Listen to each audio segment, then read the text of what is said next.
In this video, I'm going to show you how the AP1 cars handle different situations.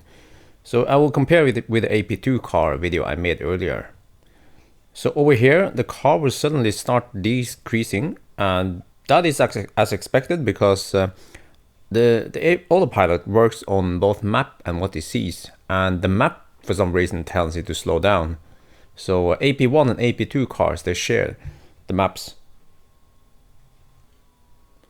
Now we are coming to a passing lane, and the car for some reason wants to go over there, so I take over. The AP2 car went the right lane, and when it merges it stays on the right lane, on the right side, but I get the impression that once the merge is getting closer, the car will try to go on in the middle of this lane because it believes it's like a one lane. So the AP2 car didn't do this.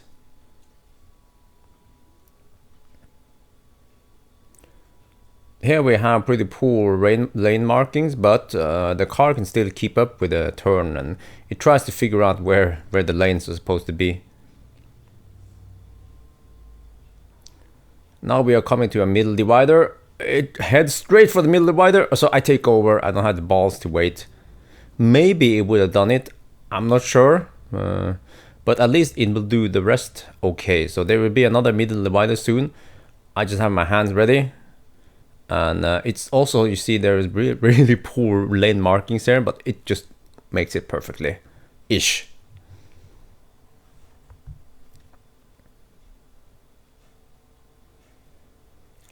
Next one here, we have again poor lane markings, almost worn out. Now it kind of stays in there, but then suddenly the right side also disappears, and then it gets confused, and I'm actually asked to take over. Another passing lane coming up. Again, it picks the wrong lane, goes to the left instead of to the right.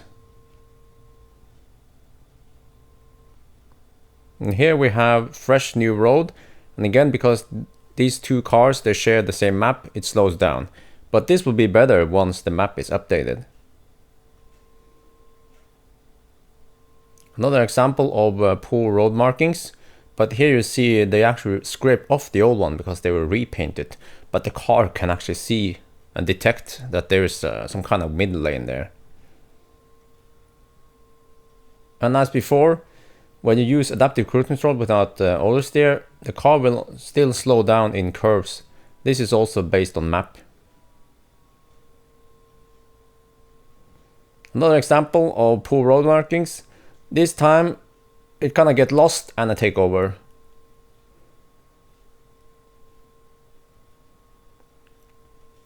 Now here comes the scary turn. The AP1 car, AP2 car failed here. AP1 seems to be okay.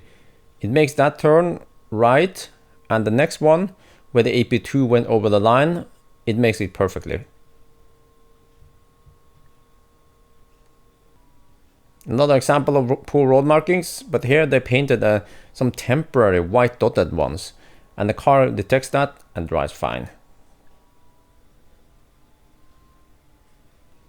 Now comes a scary concrete wall. It makes it just fine, but I think it's a little bit too close to the left wall here, so I have my hands ready, but it doesn't crash into it at least. Another one. Still, you know, it seems like it goes very close to the left side there, so a little bit too close for comfort. So I hope they can tune it to like keep distance from it. This time we go on the outside of the wall.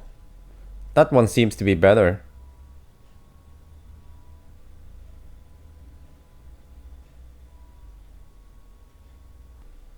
Now this is not a good combination. We have sun and bad road markings.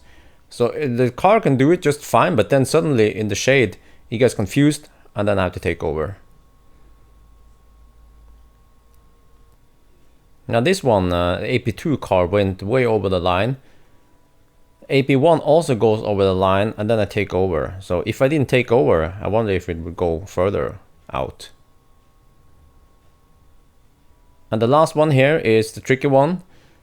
You have over the top hill, AP2 fail here. AP1 makes it just fine, but that could be coincidence because it seems to be more or less random where AP1, AP2 cars fail.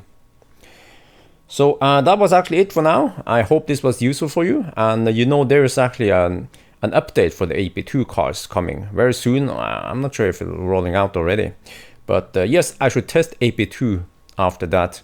But you actually see that many of the problems we encounter here with AP1 car and also AP2 car is poor road markings, and the car gets confused. Yeah, all right. That's it for now, and if you like this content and you want to support me, please check out my Patreon link. All right.